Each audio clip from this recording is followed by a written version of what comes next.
Boa noite, irmãos. Graça e paz a todos. Estamos iniciando mais um culto para a honra e glória do nosso Senhor e Salvador Jesus Cristo. E antes de iniciarmos, vamos ficar em pé, vamos orar ao nosso Deus e pedir a Ele que o Espírito Santo que habita no nosso coração, que Ele possa, a partir deste momento, tirar todas as coisas que nos impeçam de adorá-lo de forma verdadeira, tirar todas as coisas na nossa cabeça, todas as coisas de forma exterior, interior, que esteja nos impedindo de aprender, de adorá-lo, como ele realmente é e como ele pede em sua palavra. Amém? Vamos orar? Senhor Pai Santo, Deus eterno, todo-poderoso, muito obrigado por mais essa oportunidade de estarmos aqui cultuando a Ti, por mais essa oportunidade de estarmos entre os irmãos, aprendendo mais da Tua palavra, que a partir desse momento, meu Pai, o Teu Espírito Santo que está no nosso coração, ele possa abrir os nossos olhos, abrir a nossa mente, abrir o nosso coração para as Tuas verdades. Que tudo que for dito aqui, meu Pai, seja para a honra e glória do Teu Filho Jesus Cristo, que tudo que for dito aqui seja para nos edificar, para nos fazer crescer, nos fazer aprender, que o Teu Espírito possa nos conduzir, meu Pai, esta noite, para que tudo aquilo que for falado e ensinado possa vir a dar frutos, possa ser consolidado no nosso íntimo e no nosso coração. Que nós possamos, meu Pai, com a ajuda do Teu Espírito e com a Tua capacitação, dar bons frutos, boas obras e sermos dignos de ter chamado Seus filhos. É isso que nós te pedimos, te agradecemos, no nome de Jesus. Amém. Gostaria de convidar o grupo de louvor.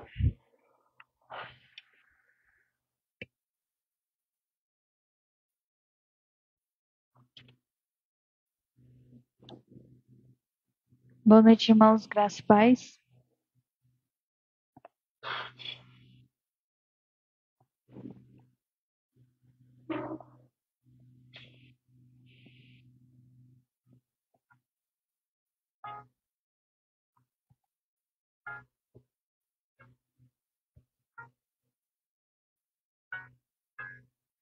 Só um momento.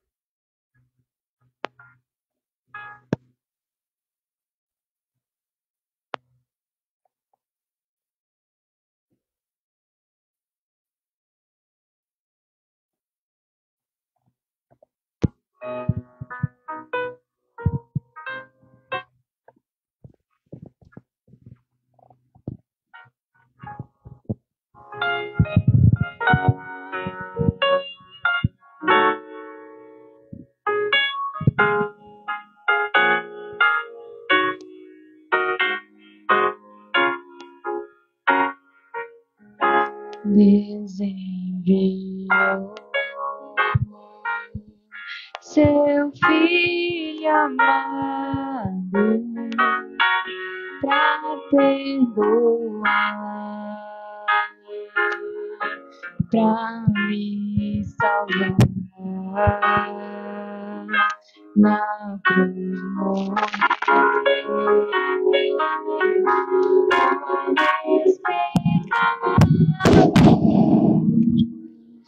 mas ressurgiu e vivo o conheço,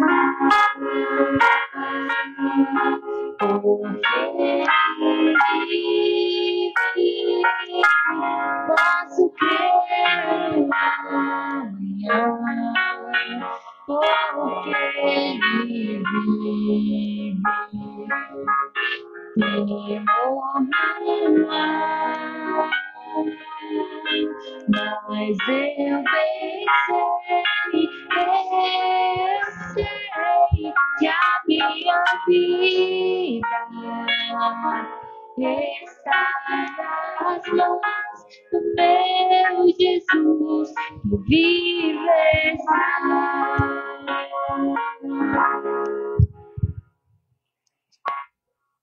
Agradecemos a oportunidade.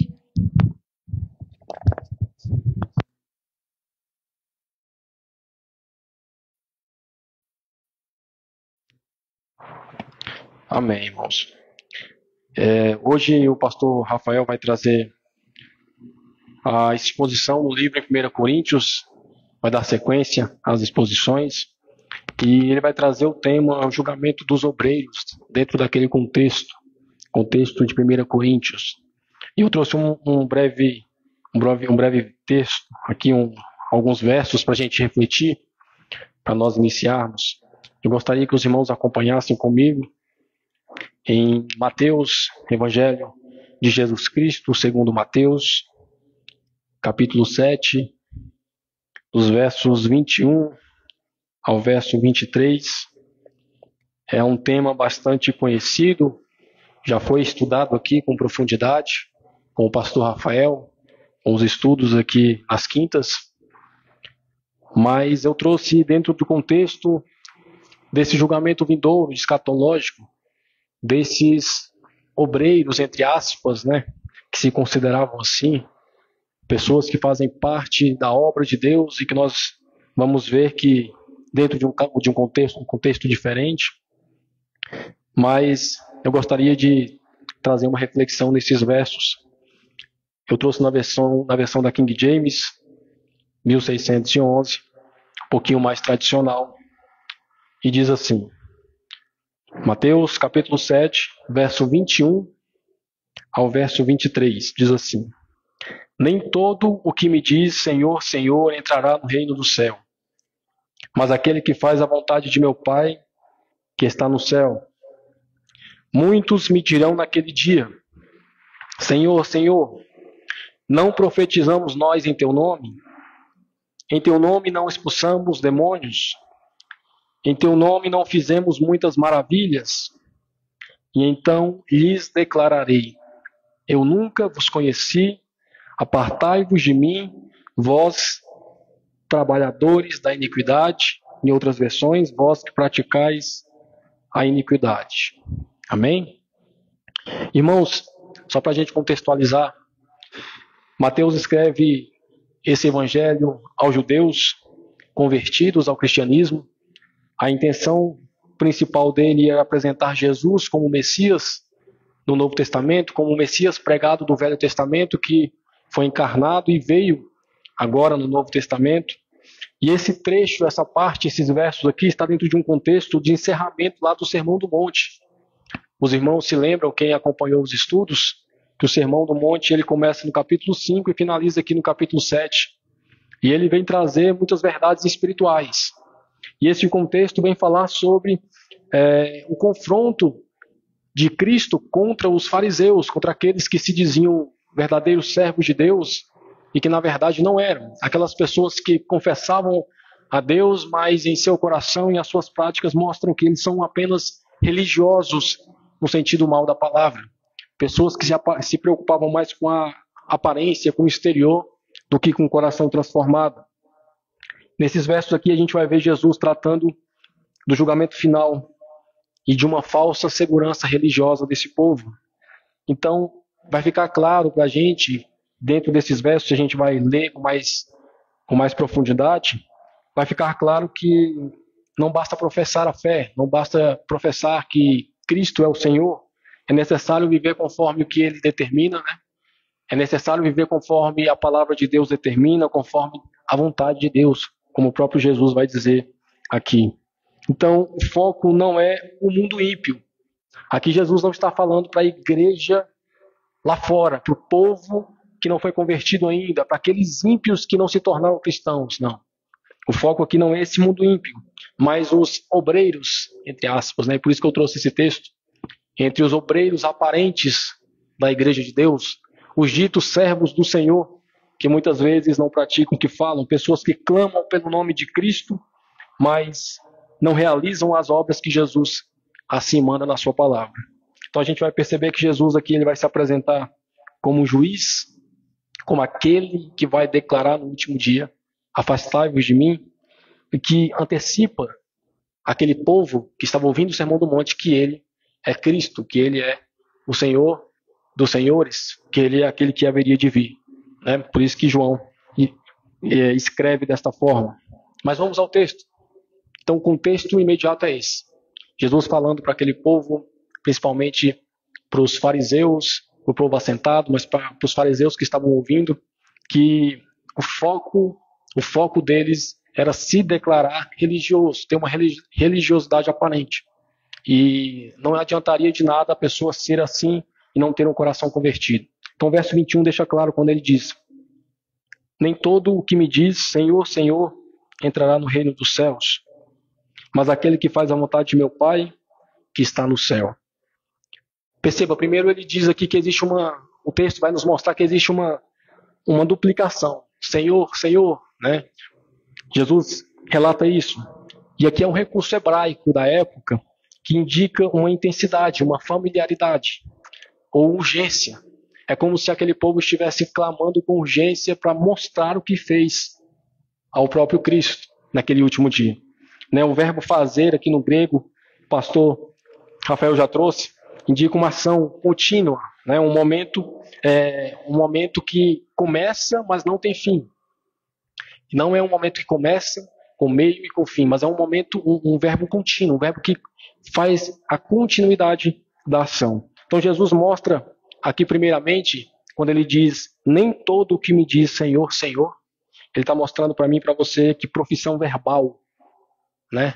Que você declarar de forma intensa, verbalmente, tentando declarar urgência no seu sentido de tratamento com Deus, ele mostra que essa profissão verbal e até mesmo esse fervor religioso, Senhor, Senhor, no grego aqui é Kyrios, que é o Senhor mostrado para a divindade. Então perceba, esse povo que está falando para Cristo, Senhor, Senhor, entende Jesus como Deus.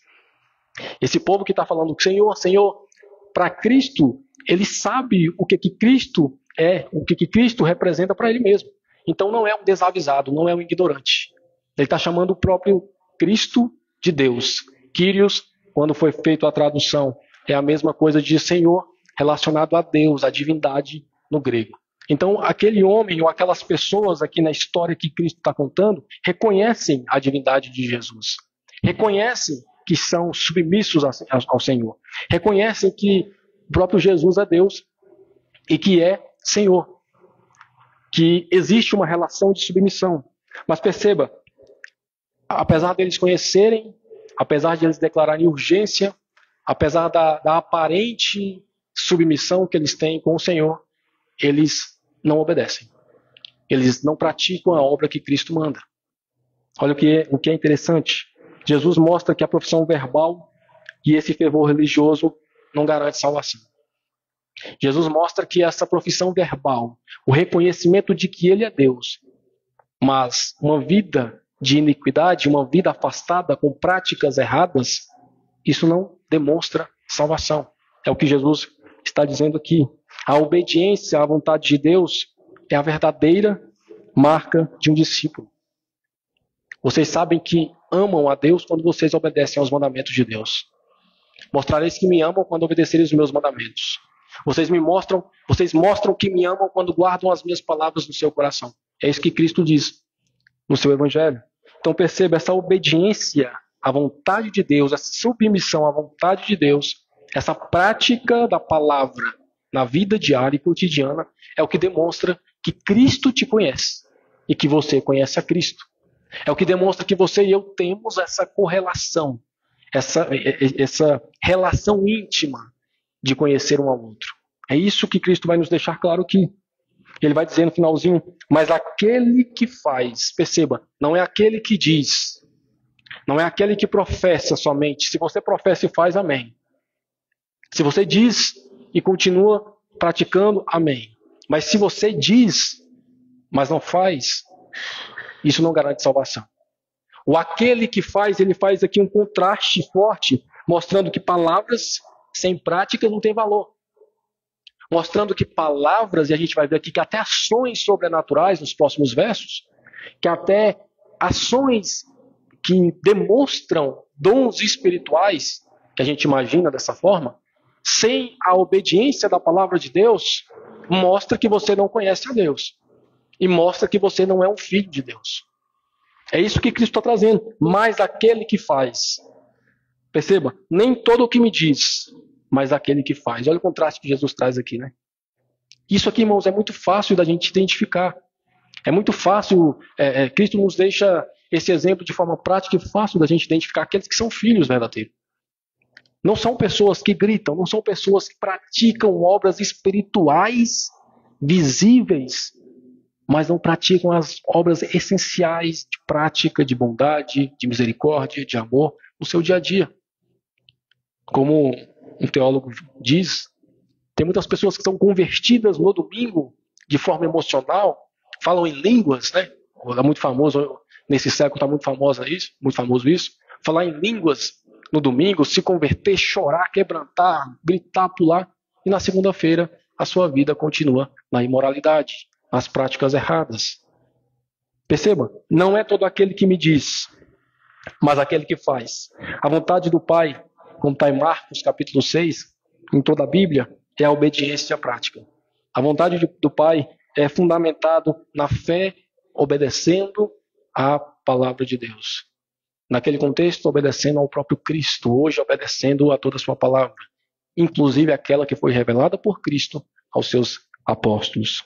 Então a vontade do Pai é essa. Então a fé é salvadora, irmãos. A fé que muda o coração do homem, ela é sempre acompanhada pela obediência a Deus.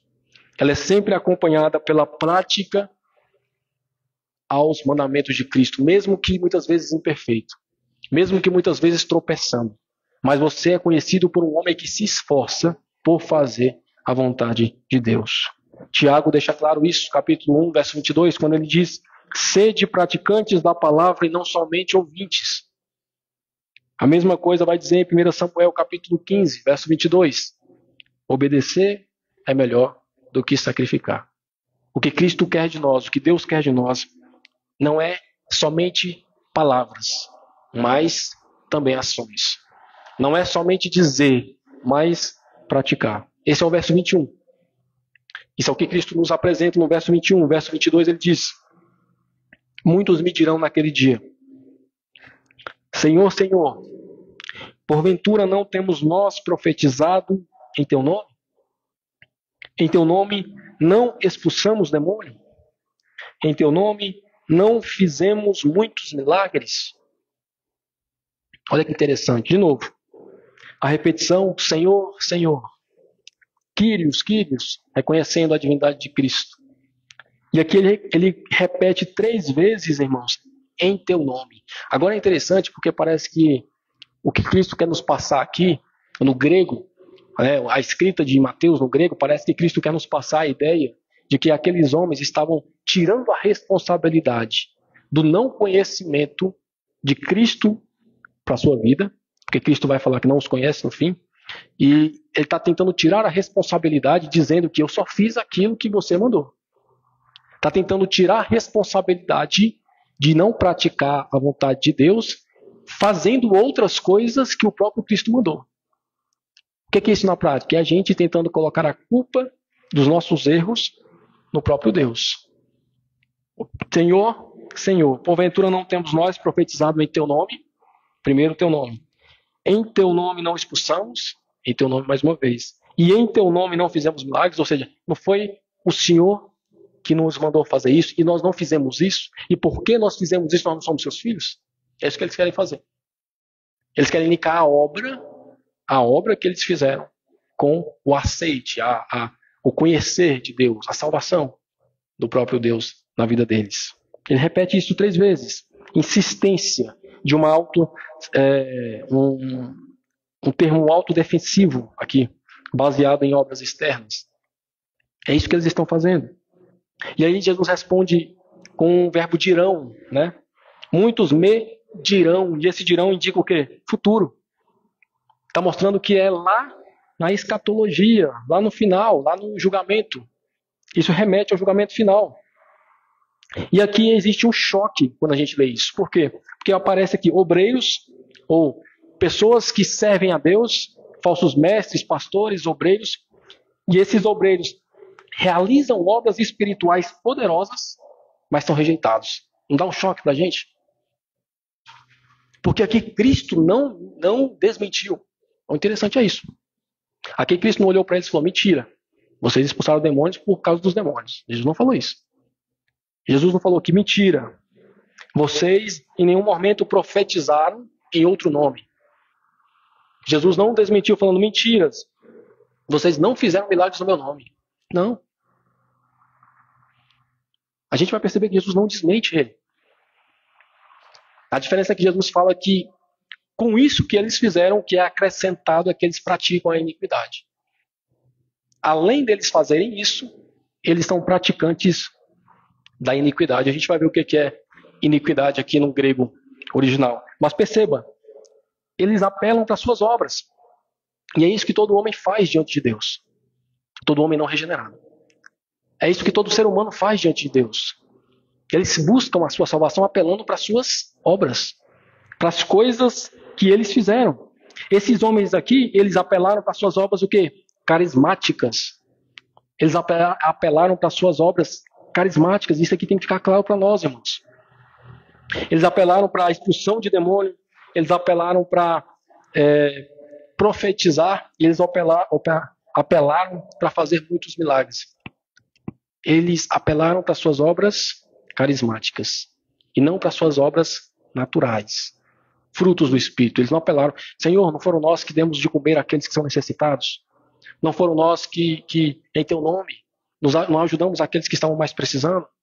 Não foram nós que em teu nome socorremos os órfãos, as viúvas, perdoamos os irmãos, entregamos a nossa vida para salvar outros? Perceba, não tem obras aqui naturais. Aqui eles apelaram para suas obras carismáticas, extraordinárias. Eu não vou me aprofundar aqui, mas quando nós estudarmos escatologia, e eu tenho fé que Deus vai nos dar essa oportunidade de estudar futuramente escatologia, nós vamos perceber que um dos sinais dos falsos mestres são obras carismáticas. Um dos sinais do engano da última geração, do maior engano, são obras milagrosas. São espíritos que praticam sinais e milagres para, infelizmente, enganarem a muitos que não estudam a palavra. E isso é interessante que Jesus ponha nas suas palavras aqui. Então eles apelam para essas suas obras. Mas aí Jesus não questiona essas obras e Jesus muda o foco. Jesus mostra que o principal é no que eles praticam, no que eles fazem.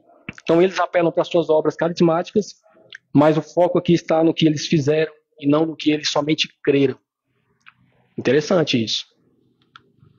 Interessante porque muitas vezes a gente prega muito que para crer em Cristo, para ser salvo, é somente crer. Perfeito. É isso que a Bíblia diz. Porém, essa crença sempre vem acompanhado de obras. O Espírito Santo ele sempre capacita o cristão a ter bons frutos, a ter boas obras.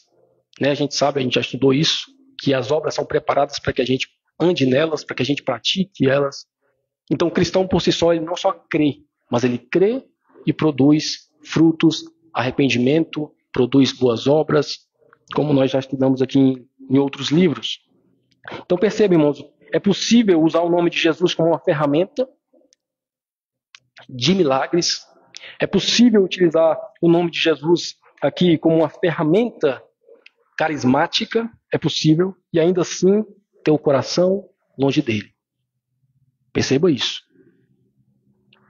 É possível que existam pessoas fazendo vários e vários milagres, expulsando demônios, curando, profetizando e ainda assim não ser conhecido por Cristo. É isso que Cristo está nos falando nesse texto. É interessante isso. John Piper diz que a essência do pecado não é só a imoralidade, mas a independência de Deus mesmo nas coisas sagradas. A essência do pecado é eu não obedecer, eu não depender de Deus. Por mais que eu faça chover milagres todos os dias. Se eu não dependo de Deus, se eu não sou submisso a Ele, a sua palavra, esse poder que eu tenho, essa unção, esse carisma, tudo isso que hoje em dia nós vemos aí nos púlpitos da igreja, tudo isso não passa de nada. Não passa de nada. Atos capítulo 19, 13, nos diz que os filhos de Seva tentaram expulsar demônios usando o nome de Jesus e eles foram envergonhados. 1 Coríntios diz que ainda que eu fale a língua dos anjos, se eu não tiver amor, nada serei.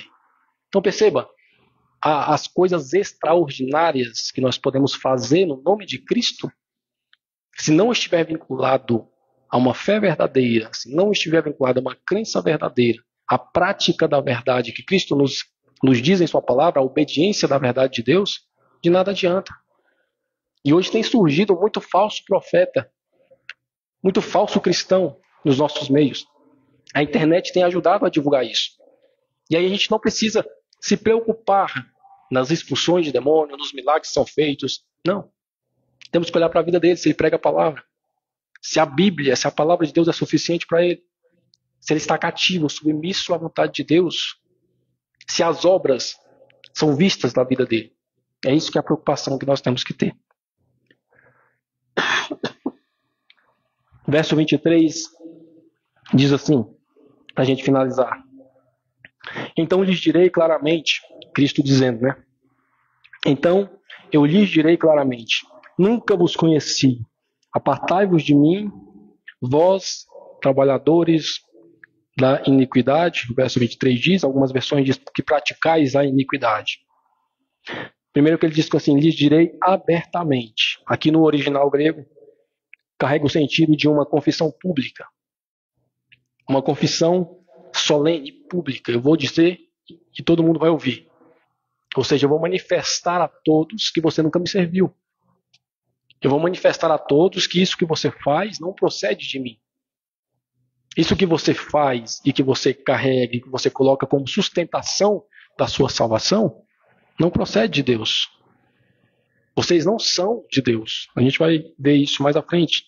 Ele diz, não vos conheci. A gente já falou isso aqui várias vezes. O verbo conhecer aqui é relacional, intimidade, né? Não é apenas um verbo informativo, indica uma relação aqui de comunhão.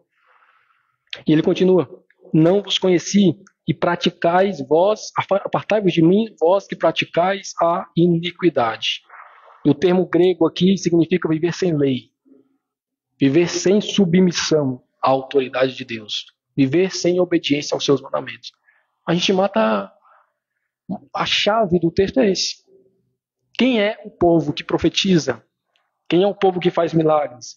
Quem é o povo que expulsa demônios? Quem é o povo que vai se sustentar naquele dia com essas obras diante de Deus? O povo que não obedece à palavra de Deus. O povo que usa Deus para, de alguma forma, fazer e ter dons espirituais que cativam pessoas, que enganam pessoas, mas que o seu coração está longe da vontade de Deus. Eles são insubmissos. Não estão submissos à lei, aos mandamentos, à vontade de Deus. Praticais a iniquidade é isso. Trabalhadores da iniquidade significa isso, o termo grego. Então perceba, o juízo de Cristo aqui não é baseado na aparência de ministério. É isso que eu preciso entender. O juízo de Deus não vai ser baseado em aparência do ministério, em aparência das ovelhas, em aparência da igreja, em aparência de atos que a gente consegue ver. O julgamento de Deus não vai ser dessa forma, irmãos, mas vai ser relacionado com ele e a obediência à sua palavra. A relação aqui da salvação com Deus, a salvação daqueles que são filhos de Deus, a salvação da igreja verdadeira, a relação, o fundamento disso, a base disso é a obediência à palavra de Deus. Não vai ser obras extraordinárias. Se tiver obras extraordinárias, amém. Amém. É fruto de Deus. Mas não é isso que sustenta como base de uma salvação vista naquele último dia. A base da salvação vista exterior para o mundo é a obediência à palavra de Deus. Então o juízo de Cristo aqui não vai ser com base apenas na aparência.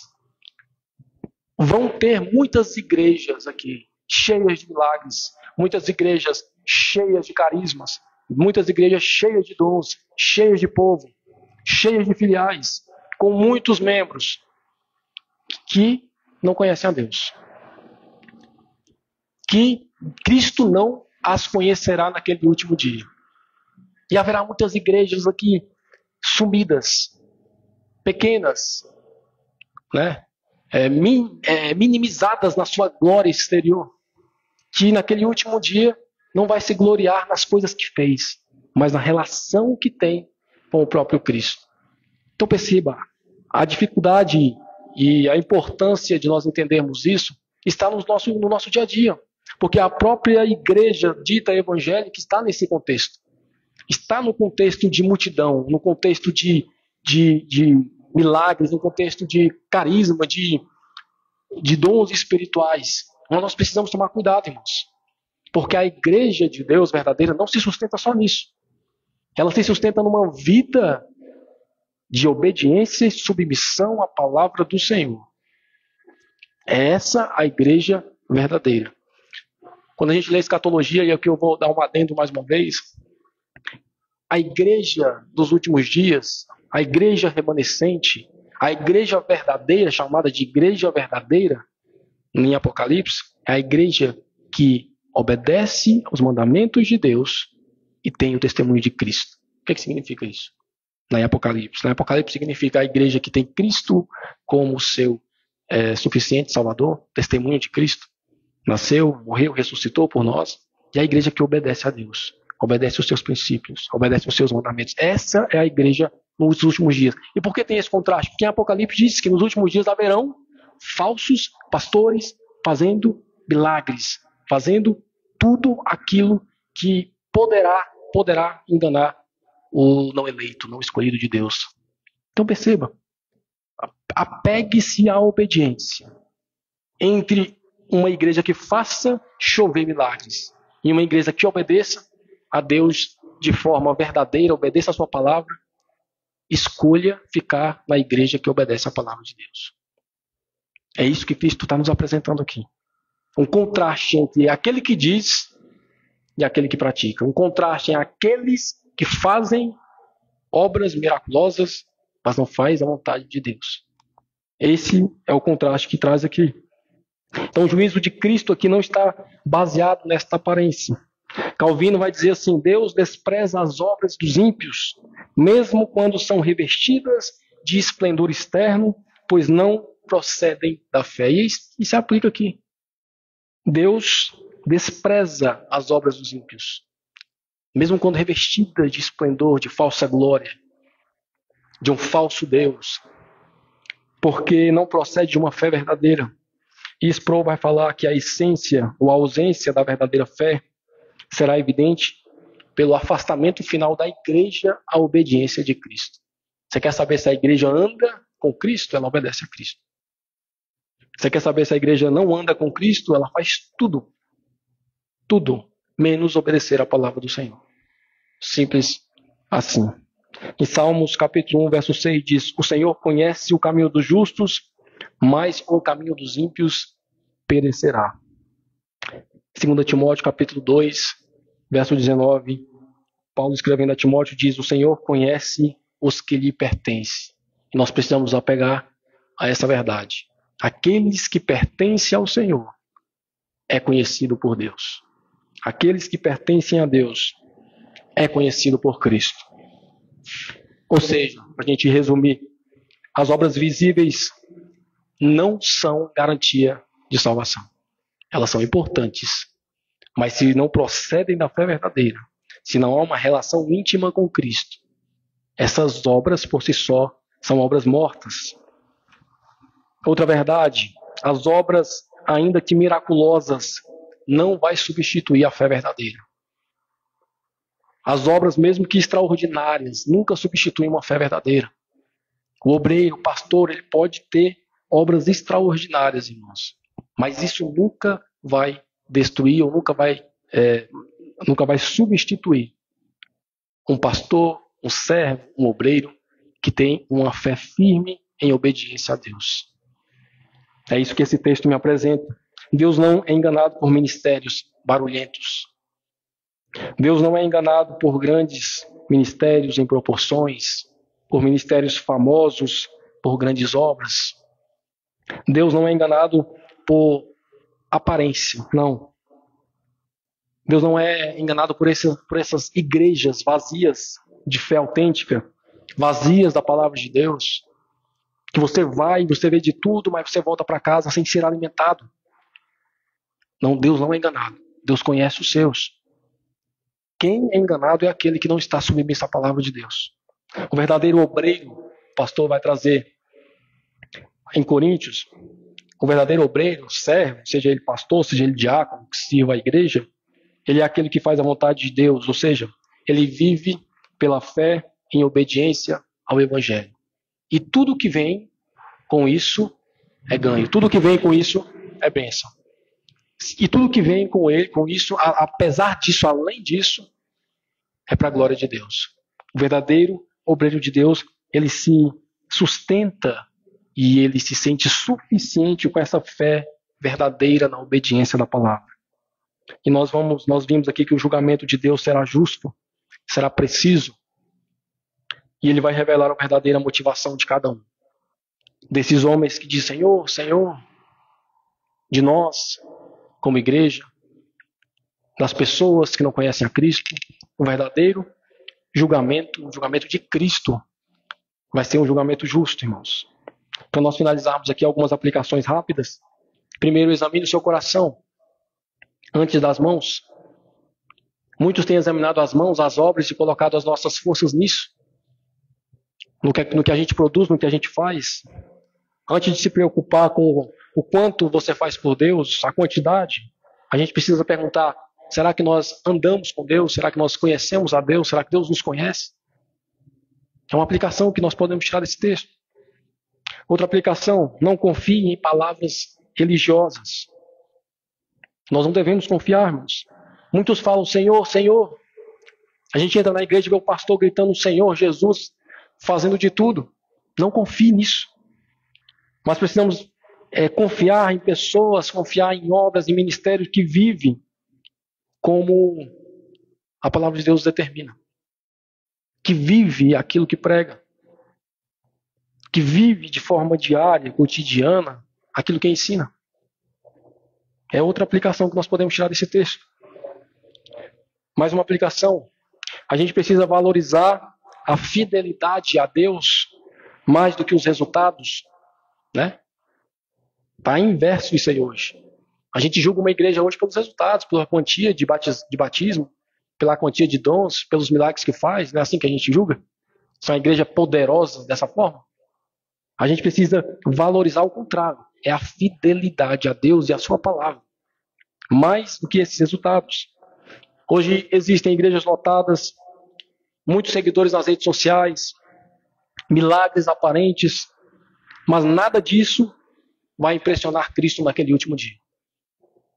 Nada disso vai fazer com que Cristo o conheça no último dia. O que ele procura e o que ele olha, o que ele chega, são verdadeiros obreiros, fiéis à palavra dele. Outra aplicação, nós precisamos cultivar o temor da palavra de Deus. Muitos que hoje são aplaudidos nas igrejas serão rejeitados naquele último dia.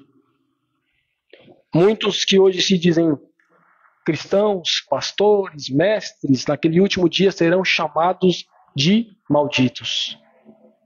Afastai-vos de mim, malditos. Nós precisamos ter temor da palavra de Deus, irmãos. A gente precisa viver como quem será julgado por Cristo, que conhece o mais íntimo do nosso desejo, a mais íntima da nossa vocação, a mais íntima conotação do nosso coração inclinado. Precisamos ter temor. Outra aplicação é que nós precisamos praticar a vontade do Pai, a vontade de Deus. A vontade do Pai está revelada onde? Em Cristo, nas Escrituras. Nós não podemos reinventar. Nós precisamos submeter, aceitá-la como ela realmente é, e ela precisa nos moldar e nos transformar. Mais uma aplicação para nós finalizarmos aqui. Fuja do ativismo religioso vazio. Fuja disso. Está na moda isso hoje em dia. Está na moda. Não substitua a comunhão verdadeira com Deus por uma agenda lotada, por uma igreja cheia. A gente precisa fazer como Maria. Maria, ela foi aos pés do Senhor Jesus para aprender de Cristo e não fazer como Marta. A gente já sabe dessa história, que ela ficou mais ansiosa pelas tarefas do que em aprender com Cristo, do que estar em submissão ali ao seu ensino. Nós precisamos ensinar a igreja que obediência importa e é a parte mais importante do cristianismo. Hoje o que se ensina é que os dons são a parte mais importante, não. A parte mais importante da igreja primitiva, muitos morreram, muitos viraram mártires, todos os apóstolos morreram, Cristo morreu, os pais da igreja, os sucessores dos apóstolos ali morreram. por causa da obediência à palavra. O mais importante, né, e se há algo mais importante do que outro no cristianismo, mas o que é fundamental na igreja é que a obediência importa, irmãos. Pregue sobre arrependimento, pregue sobre a verdade, exorte sobre salvação e pregue sobre a obediência. Nós precisamos fazer isso. E para a gente finalizar, a gente precisa viver como quem será julgado. O dia de Cristo virá.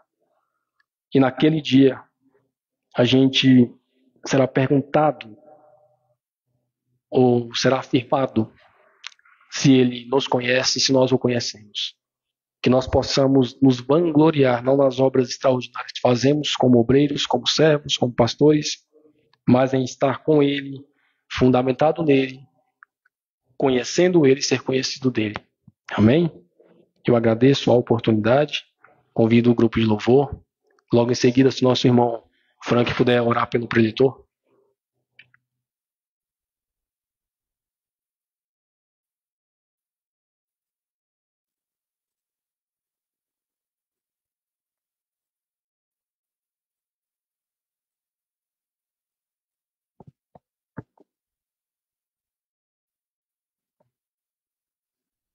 Boa noite, irmãos, graça e paz.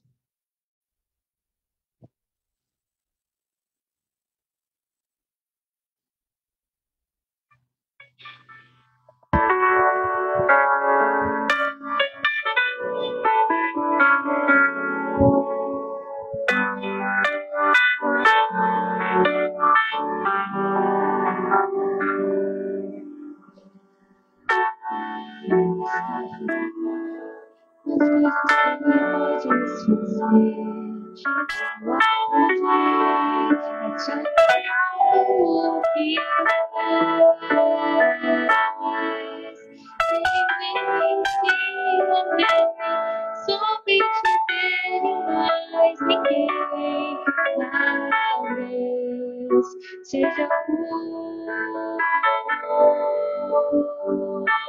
se Deus quiser, Ele é Deus, se não quiser, Ele é Deus que a porta abrir, Ele é Deus se fechar, continua sendo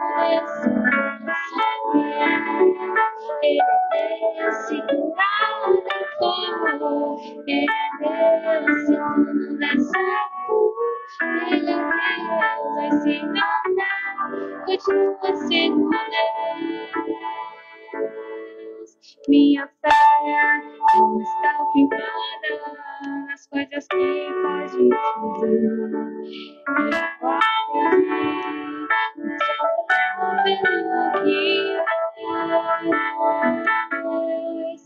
Dele vem sim o amém, somente dele, mais ninguém.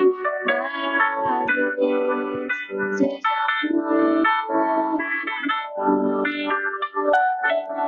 se Deus quiser, Ele é Deus, se não quiser, Ele é Deus, se a porta abrir, Ele é Deus, vai se fechar, continua sendo Deus, Ele é Deus, se nada for, Ele é Deus, se não quiser, Ele é Deus, se nada continua sendo Deus. Agradecemos a oportunidade.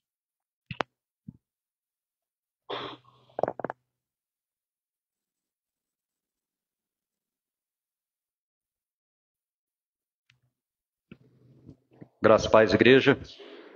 Vamos ficar de pé, vamos orar pelo preletor dessa noite, pastor Rafael. Amém. Senhor Deus, eterno Pai, nós glorificamos o teu santo nome, te agradecemos, ó Deus, e nos alegramos, ó Pai, de estarmos aqui na tua casa. Continua falando conosco, Senhor, através da tua palavra, através da vida do pastor Rafael. Nós te pedimos, ó Deus, que o Senhor nos ajude a discernir as coisas desse mundo através da tua palavra, através da tua verdade. Que as nossas decisões, ó Pai, sejam tomadas com base nos teus estatutos, naquilo que o Senhor tem te proposto para a vida de cada um que está aqui presente. Nós te pedimos, ó Deus, pela vida do pastor Rafael, que o Senhor continue sustentando ele, que o Senhor continue capacitando, ó Pai, para ele cumprir o chamado que o Senhor tem para a vida dele. Que o Senhor possa prover na sua vida, na sua saúde física, na sua saúde espiritual, na sua saúde emocional, em todas as áreas da vida dele, da sua família, da sua casa. E assim, ó Deus, que o seu nome seja glorificado para todo sempre, em nome de Jesus. Amém.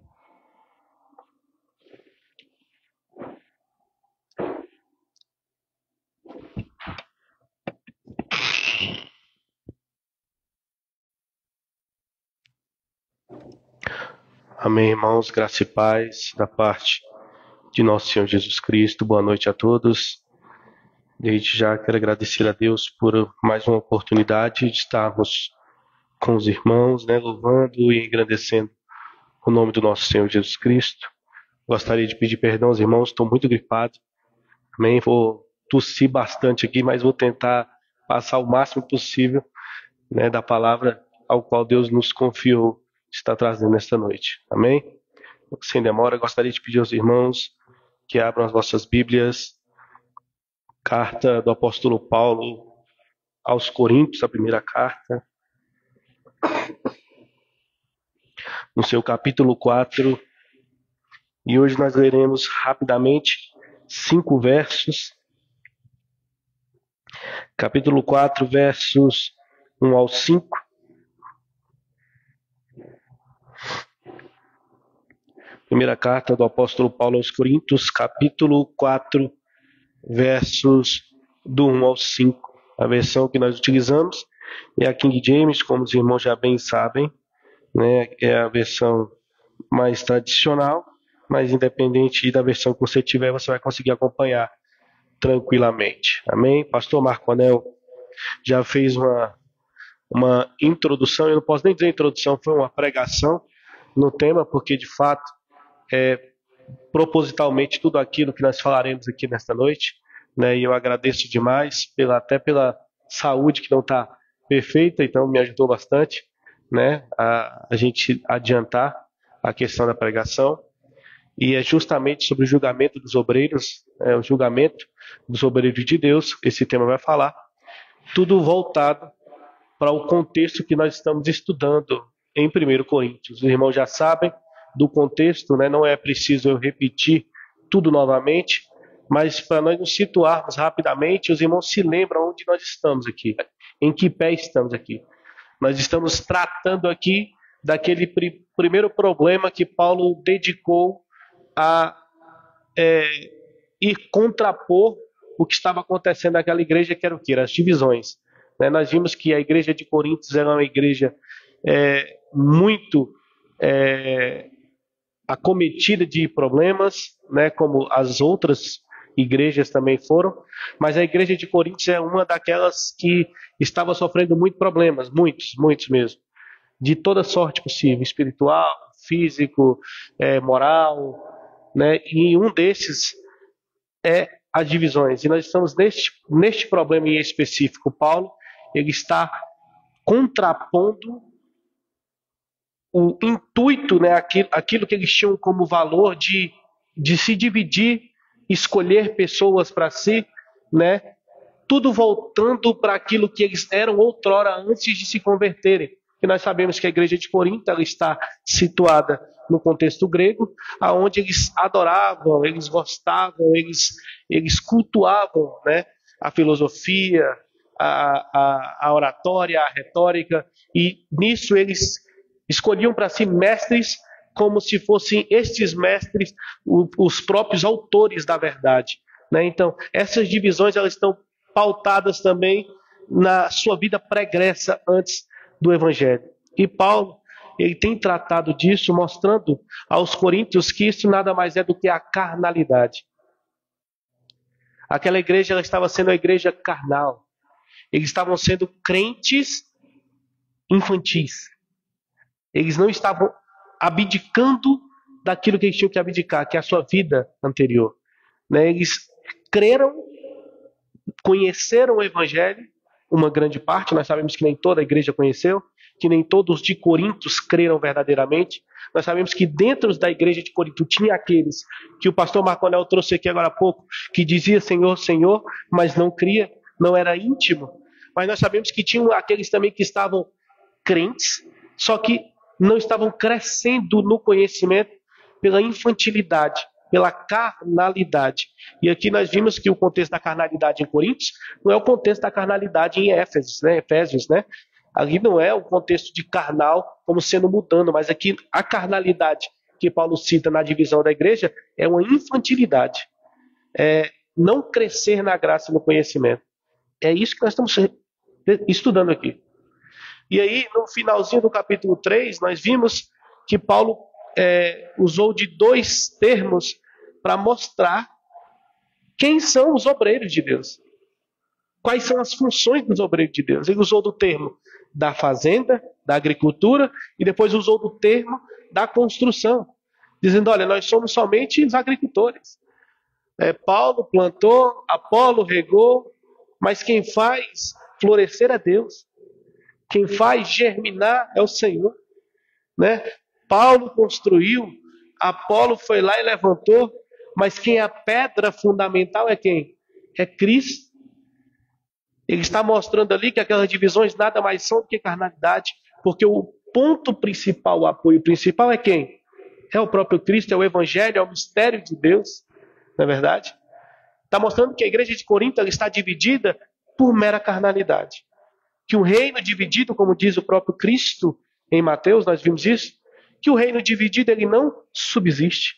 Logo, o corpo de Cristo não pode estar dividido, porque ele é um só em Cristo. O reino de Deus ele não pode estar dividido, por quê? Porque ele está fundamentado sobre uma única pedra, que é quem? Cristo. E aí, acabou o capítulo 3 e inicia o capítulo 4, dizendo, né? Assim, está assim no nosso,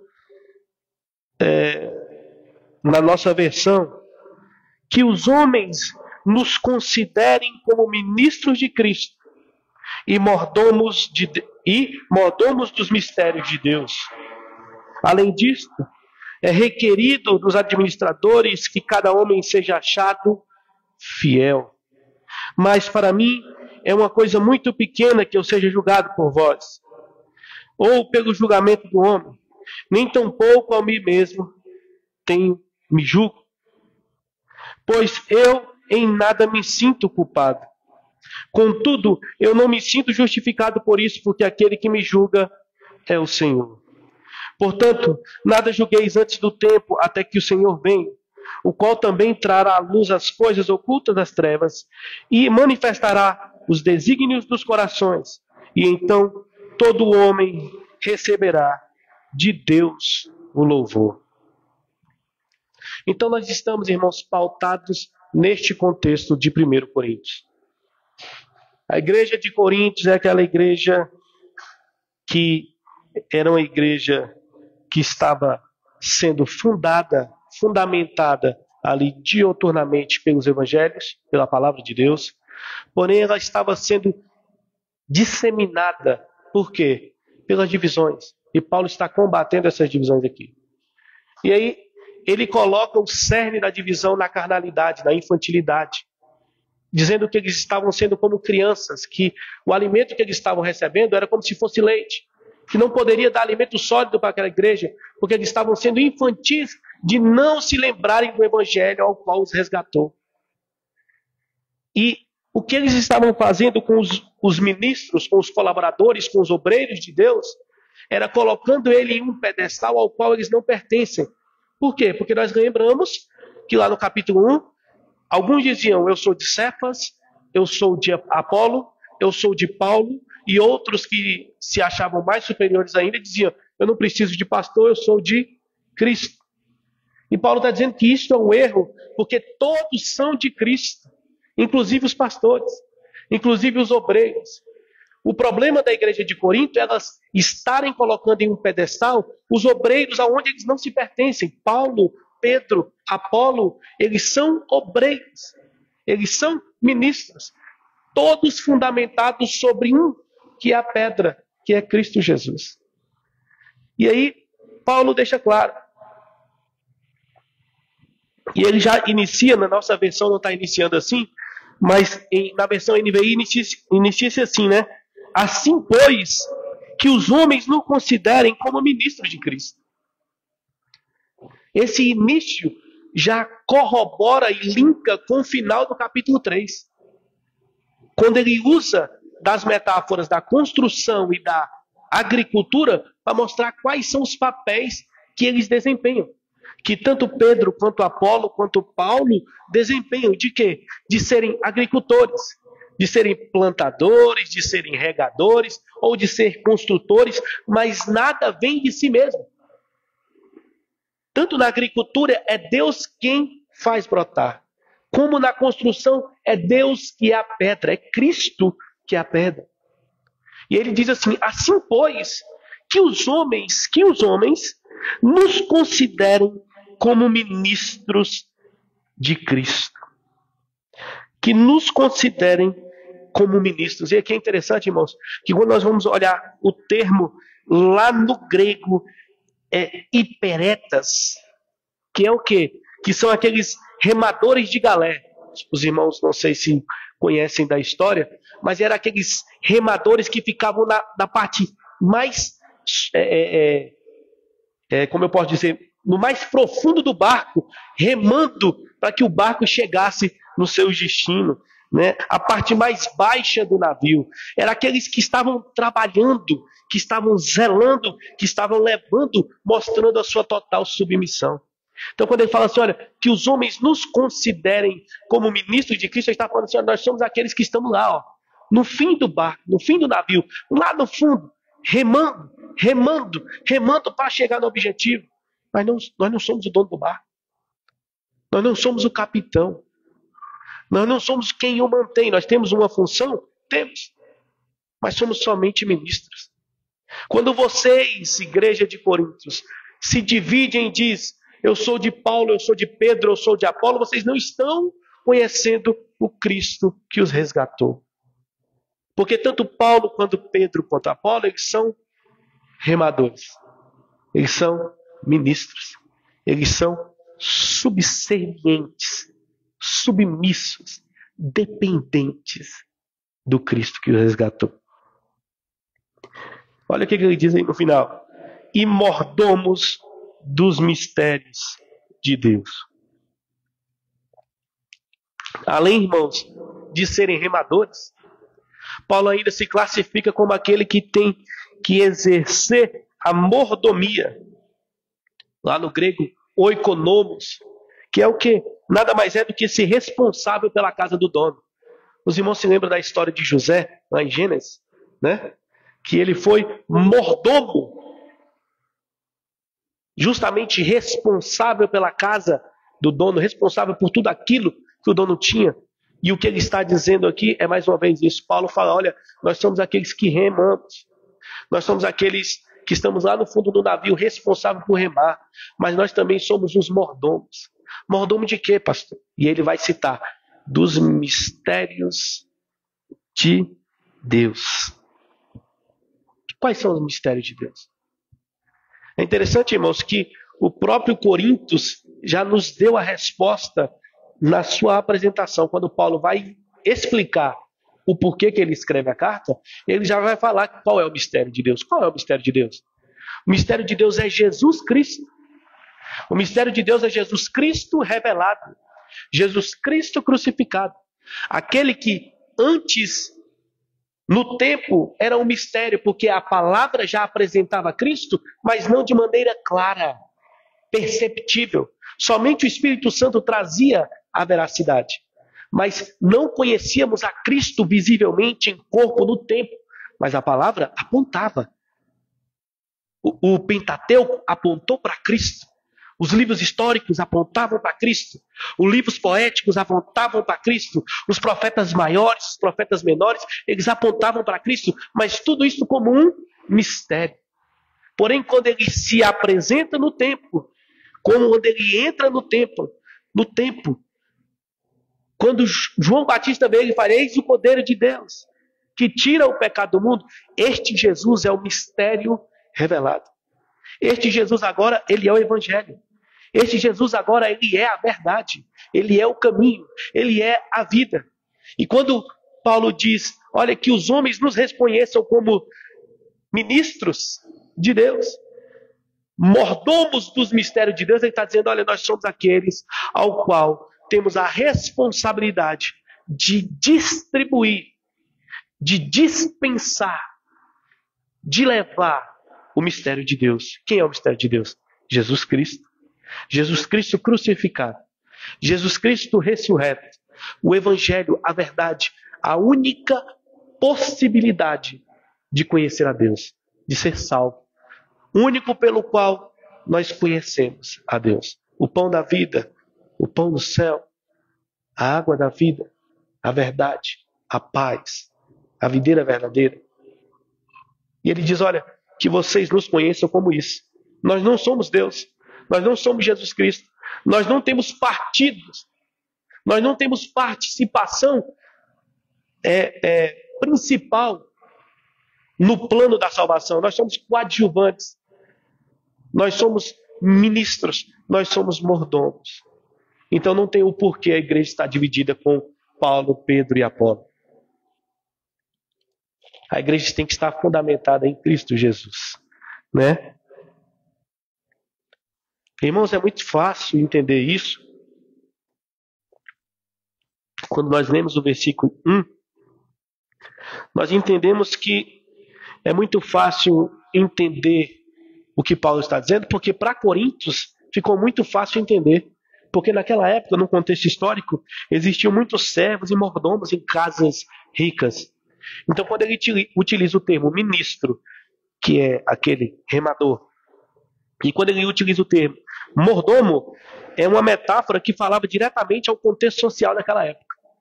Então, quando ele diz, olha, se vocês estão se dividindo por meros ministros e mordomos, meros remadores e mordomos, qual é a nossa participação nisso? E este mistério vocês já conhecem, porque ele já foi revelado quando eu fundamentei a igreja, que é o próprio Cristo. Não é um segredo esotérico, não é um misticismo religioso. Não, este mistério é Cristo e é Cristo crucificado. Nós já estudamos também, irmãos, sobre a mordomia, no livro de Colossenses, capítulo 1, verso 25, né, quando ele fala que Paulo, ele é mordomo do Evangelho. Paulo fala isso aí em Colossenses 1, 25. Primeira carta de Pedro, capítulo 4, versículo 10, vai falar que cada cristão é mordomo da graça recebida. Então eu e você, irmãos, temos sim a responsabilidade de mordomia, de ministro. Obviamente ele está falando aqui do obreiro da igreja. Mas eu falo a cada um dos irmãos que todos nós, temos a responsabilidade de zeladoria, mordomia, subserviência do ministério de Deus, do mistério de Deus, de Cristo Jesus. E tudo isso se aplica a mim e a você, irmãos.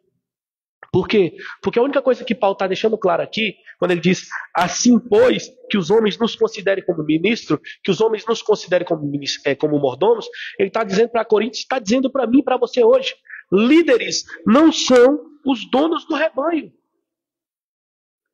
Pastor não é dono da igreja ao qual ele preside.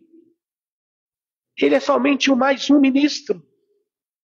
Ele é somente mais um mordomo.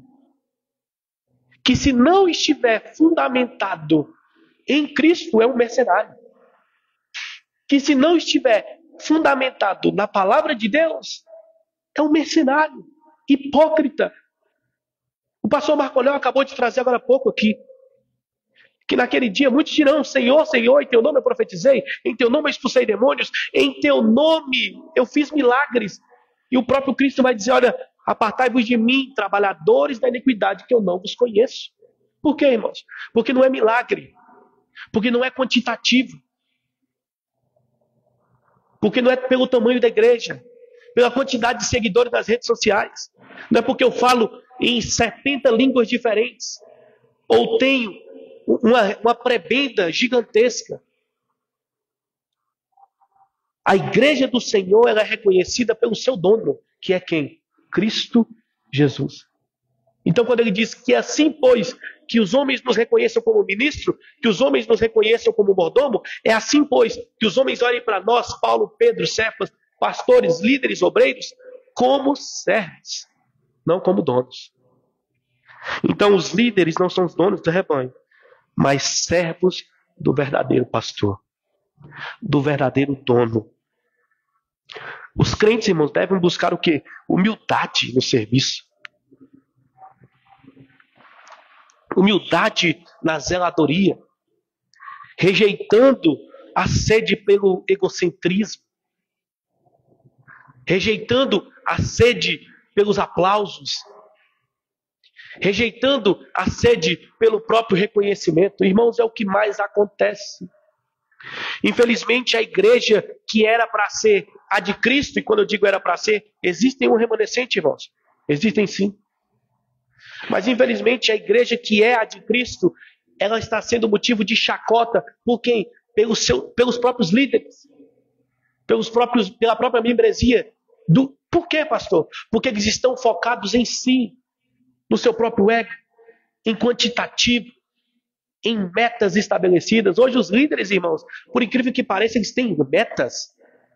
Eles têm metas. Olha, eu tenho que colocar hoje na igreja tantas pessoas, tantas almas por mês, tantas almas por ano, um quantitativo de dízimos por mês, como se a igreja fosse um comércio, como se isso aqui fosse um meio, uma empresa.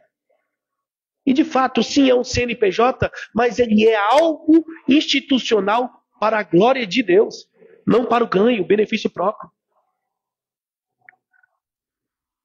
É isso que tem acontecido, irmãos. As pessoas têm se preocupado com aplausos, com a sua própria vanglória, com o seu próprio umbigo. O pastor Marco Aurélio trouxe isso aqui agora há pouco, mas é necessário repetir.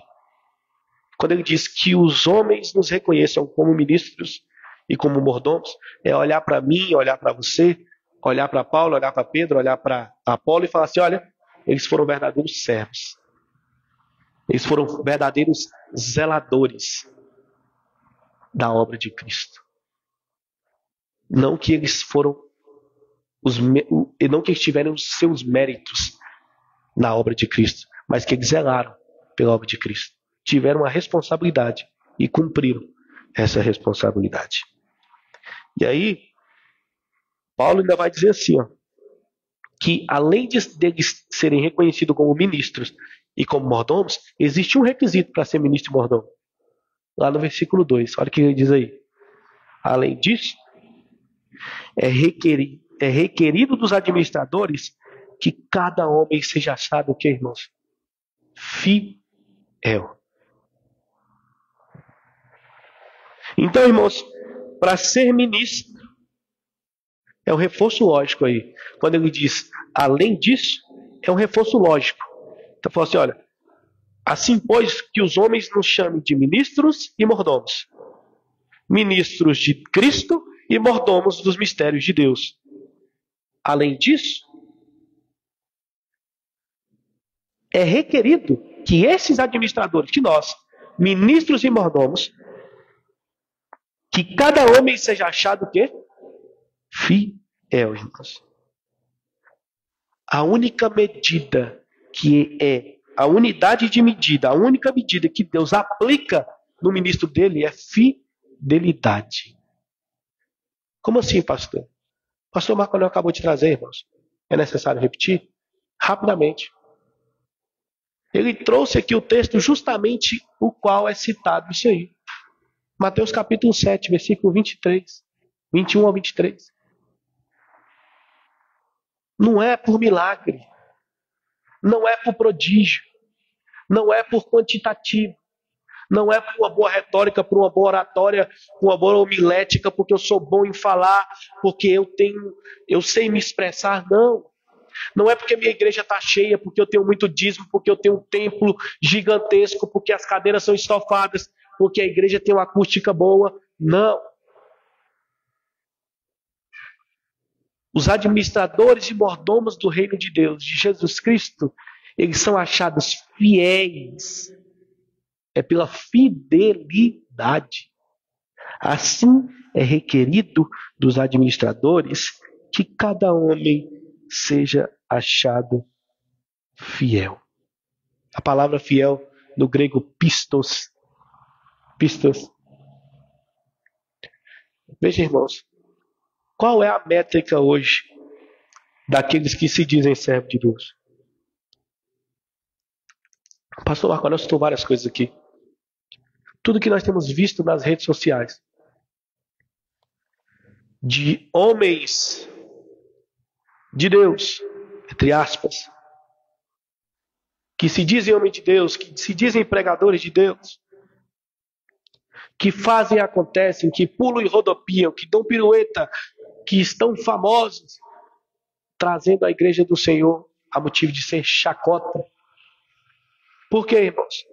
Porque eles são tudo. São milagrosos, são adivinhos, são reveladores de CPF, mas não são fiéis à palavra. Não são fiéis ao Cristo crucificado. Eles fazem tudo na igreja, irmãos, menos mantém a Bíblia aberta. E Paulo está deixando claro aqui que a igreja de Coríntios ela está muito enganada em se dividir.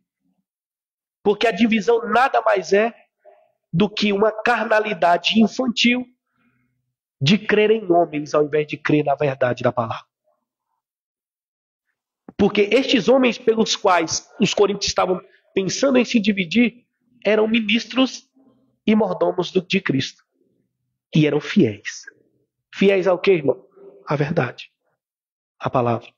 Então, a única unidade de medida, a única métrica que Deus usa para o seu administrador, o seu mordomo é o quê? Fidelidade. Você ser fidedigno à verdade de Deus. Fiel. Pistos. Digno de confiança, consistente, perseverante. Então, o que significa isso, irmãos? O que esse versículo 2 tem a nos dizer? Que Deus, irmãos, não exige resultados mirabolantes, milagrosos. Não, Ele não quer que você chegue aqui e salte 3 mortal para trás, comece a rodar, grita, joga, cai, joga terra e muita gente cai, vende sal santo, vassoura santa. Não é isso. O que Deus quer é que você seja fiel à verdade. Que você viva a verdade. Que você tenha a sua vida transformada pela verdade e com isso você transmita a verdade. Porque, irmãos, nada mais é do que um farisaísmo eu estar aqui pregando para vocês e não ser transformado por essa verdade que eu estou pregando. E é o que mais acontece hoje, irmãos. No púlpito fala bonito, tem uma boa oratória, sabe convencer, estuda psicanálise, estuda comportamento humano, entra na sua mente, traz sentimentalismo, mas não te transforma. Por quê? Porque não é a palavra. Não é fiel à verdade. A única coisa, irmãos, que traz transformação na minha e na sua vida é a verdade. E se eu e você não é fiel a essa verdade, nós não somos medidos pela unidade de Deus. E essa fidelidade, irmãos, inclui várias coisas dentro do contexto teológico, bíblico da Igreja do Senhor. Que é o quê? Pureza doutrinária, irmãos. Pureza doutrinária. Como assim, pastor? Parar de inferirmos coisas das quais a Bíblia não diz. Usos e costumes. Não é? As pessoas pregam mais usos e costumes. As pessoas tentam implantar o que a Bíblia diz, o que a Bíblia não diz, perdão. Acrescentar na Bíblia o que ela não diz, tirar da Bíblia o que ela diz, tentam transformar a Bíblia, reformar a Bíblia, achar que a Bíblia está desatualizada, que ela não é a palavra de Deus, que ela está em contradição. A fidelidade ela parte do pressuposto da pureza doutrinária da palavra de Deus. Ela começa mostrando que eu e você tem que ser fiel à pureza da palavra. E a pureza da palavra, irmãos, é a pureza mesmo, é estudar, é crescer na graça e no conhecimento. É o que estava faltando em Coríntios pela carnalidade, pela infantilidade daquele povo. Pureza doutrinária. Integridade de caráter também. Porque para o obreiro, para os mestres, né? Eles têm que ser irrepreensíveis. Não é aquele manual que nós temos lá em Timóteo a respeito dos bispos? Marido de uma só mulher, irrepreensível, não dado ao vinho, zeloso. E essa pureza e integridade do caráter é justamente isso. Perseverança ao meio das provações. Porque vão passar, irmãos. E é no meio dessas provações que nós provamos a fidelidade de Deus. Mateus capítulo 25, versículo 21 vai dizer que muito bem é o servo bom e fiel. Que é justamente onde vai falar do servo bom e fiel, né? Lucas também vai falar sobre isso. Naquela parábola do servo fiel, o servo prudente e o servo imprudente. Apocalipse 2:10 vai dizer: ser fiel até a morte e dar-te-ei a coroa da vida. Mostrando a responsabilidade humana que eu e você tem em ser fiel, em exercer a fidelidade bíblica. Então, quando ele diz, além disso, é requerido dos administradores, dos ministros e dos mordomos que cada homem seja achado fiel, é isso mesmo. É você ser fiel doutrinariamente, ser fiel moralmente e ser fiel nas tentações também. E aí, irmãos, ele entra no versículo 3, mostrando, irmãos, que o que estava acontecendo com ele, principalmente com ele, na igreja de Coríntios. Por que ele está falando isso? Ele entra no versículo 3 dizendo assim: mas para mim é uma coisa muito pequena que eu seja julgada por vós, ou pelo julgamento do homem. Nem eu tão pouco a mim mesmo me julgo. O que está acontecendo aqui? Paulo está deixando claro, irmãos, que o povo de Coríntios estão colocando em xeque o apostolado dele. E esse aqui, irmãos, é um dos pontos principais pelo qual a divisão da igreja de Corinto estava acontecendo. Se os irmãos não sabiam disso, estão sabendo agora. É interessante que Paulo só vai se defender do julgamento da igreja de Corinto lá na segunda carta. Na segunda carta aos Coríntios, quando nós formos estudar, vocês vão ver que Paulo vai fazer um capítulo inteiro se defendendo o seu apostolado. Porque dentro da igreja de Coríntios e dentro do contexto religioso da época, estava correndo um burburinho que Paulo não era um apóstolo verdadeiro. Porque ele não fazia parte dos 12 e ele não fazia parte. Nós sabemos disso. Ele foi chamado posteriormente. Que ele era um apóstolo, entre aspas, que o pessoal chamava ele, né? Que Paulo era um apóstolo, que nós sabemos que é. Mas as pessoas diziam que ele era um apóstolo falso porque só pregava aos gentios. Não pregavam no meio do povo de Deus, que eram os judeus daquela época. Que toda vez que ia pregar no meio do povo judeu, os judeus os expulsavam, as sinagogas os expulsavam. Mas este era o chamado de Paulo. Paulo foi chamado justamente para isso. Quando nós lemos Atos, nós sabemos que o ministério de Paulo foi justamente neste sentido. Mas o burburinho que rolava naquela época que estava acontecendo é que o apostolado de Paulo era falso. Lá em 1 Tessalonicenses, Paulo até tem que escrever no início ali, no capítulo 1, uma defesa rápida do seu apostolado. Por quê? Porque ele pregou em Tessalônica no máximo 2 meses. Teve que correr fugido por conta da perseguição. E ele teve que mandar uma carta definindo: não, eu sou apóstolo fiel, sou apóstolo verdadeiro.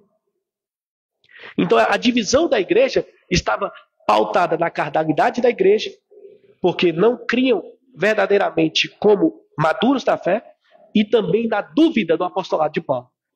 Então nós vamos ver no versículo 3 que o povo de Coríntios estavam julgando Paulo. E ele diz assim: mas para mim é uma coisa muito pequena que eu seja julgado por vós.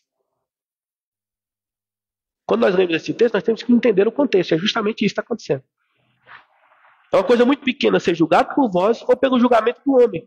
Nem tampouco a mim mesmo eu me julgo. Veja bem, irmãos. Paulo não está dizendo aqui que ele não sente preocupação da visão da igreja para dos apóstolos. Não é isso. ou desprezo para a visibilidade da igreja. Não. Ele está falando que aquele povo, o povo de Corinto, está com a mentalidade errada do apostolado, com a mentalidade errada dos obreiros. Tanto é que eles começaram a fazer uma prateleira de obreiros, né? Eu prefiro Pedro, eu prefiro Cefas, no caso Pedro, Apolo, Paulo, eles estavam com a visão errada da mordomia dos ministros de Deus. Ele está dizendo, olha, se for para mim ser julgado por vocês com essa mentalidade, para mim é pouco esse julgamento. É pouco esse julgamento por quê? Porque vocês não estão compreendendo. As intenções de vocês são outras. Vocês não estão compreendendo o apostolado. E aí ele ainda dá um acréscimo. Olha o que ele diz no final. Nem eu, tampouco a mim mesmo, julgo. O que ele está falando aí, irmãos? Paulo está deixando claro, irmãos, que até a própria autoavaliação é perigosa. Como assim, pastor? Paulo não sabia que ele era ministro? Mordomo sabia, irmãos. Mas Paulo tem consciência de que o coração do homem é o quê? Enganoso. Paulo sabe, irmãos, que a natureza do homem é pecaminosa. Que após a queda, todos nós estamos tendenciosos ao erro. O que Paulo está dizendo? Olha, eu não me importo com o julgamento de vocês, com a avaliação de vocês por mim, porque a perspectiva de vocês está errada. E veja, até eu não me avalio.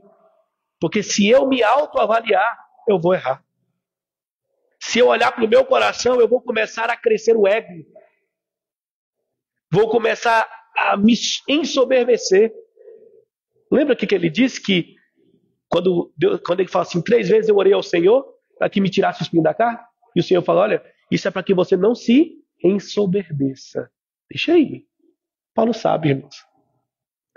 Paulo sabe da sua natureza. E é isso que eu e você tem que saber. Da nossa natureza. Da nossa autoavaliação. Quando eu olhar para mim, para dentro de mim, eu não posso achar que eu sou santo, que eu sou perfeito. Olha, eu sou o ministro perfeito. Paulo poderia achar, irmãos, poderia, porque ele vivia para Cristo.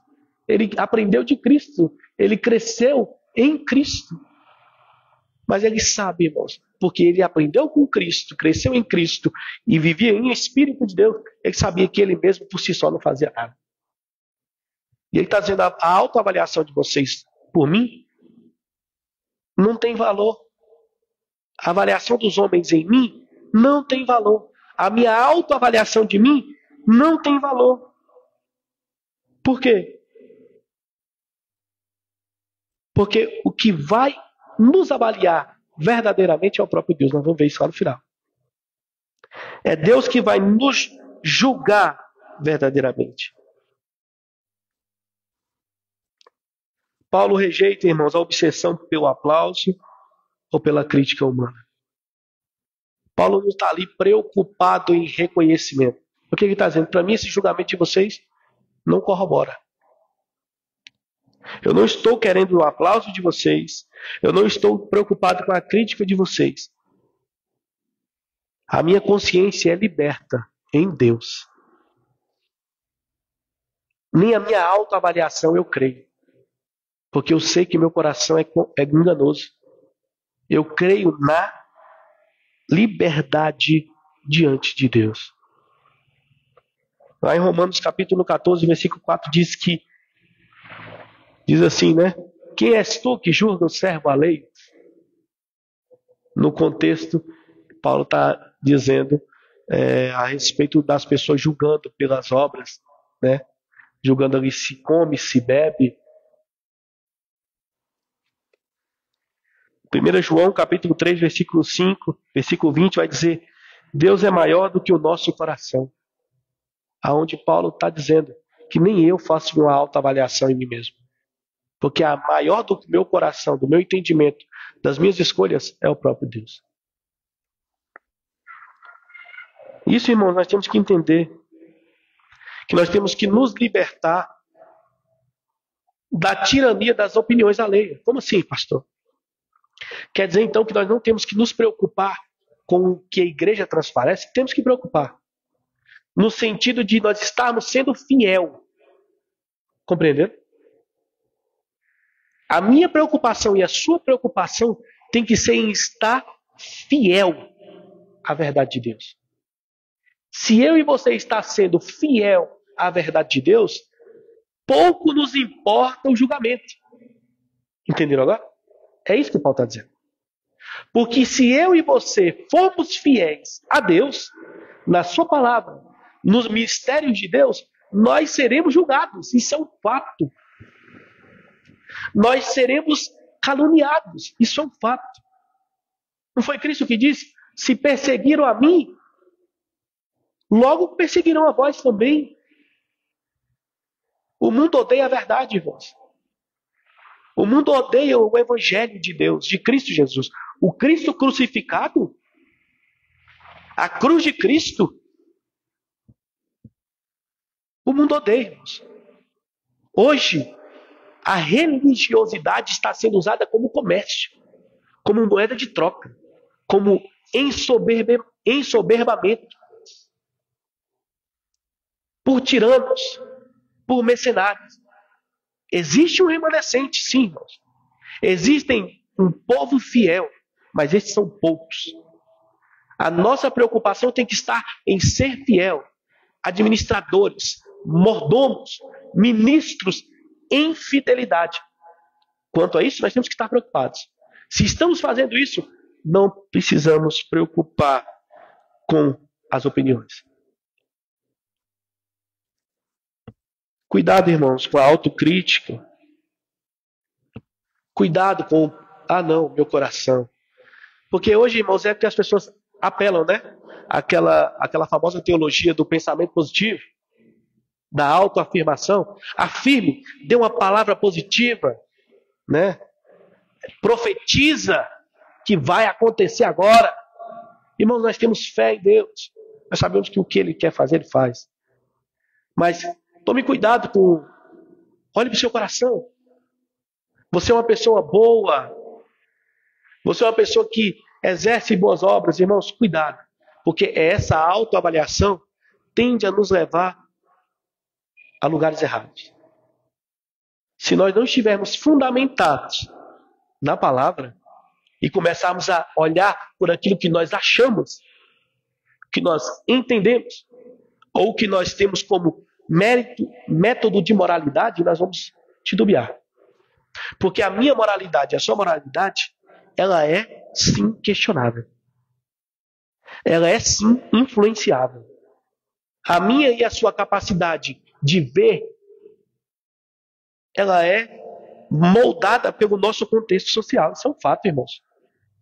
Eu e você temos cultura. Eu e você vivemos dentro de um contexto. Nós estamos no Ocidente, no ano de 2025, morando em um país laico, com diversas possibilidades, e tudo isso afeta a nossa autoavaliação. Se nós não tivermos fundamentados na única base de verdade que nós temos que ter, isso vai nos levar ao engano. Entenderam? Cuidado com a autocrítica, com a autoavaliação. Porque a nossa consciência nem sempre vê claramente. Nós temos que ser conscientes em Cristo, guiados pelo Espírito Santo. E quando Paulo diz, pouco me importa, é muito pequeno ser julgado por homens, ser julgado por vocês, e tampouco a mim mesmo, é porque ele sabe que nem ele, nem os homens, nem Coríntios sabe de nada. É a fé, é a fidelidade na palavra de Deus que resolve. E aí no versículo 4, irmãos, ele vai falar que o juízo pertence a Deus. Olha o que ele diz aí. Pois em nada me sinto culpado. Contudo, eu não me sinto justificado por isso. Porque aquele que me julga é o Senhor.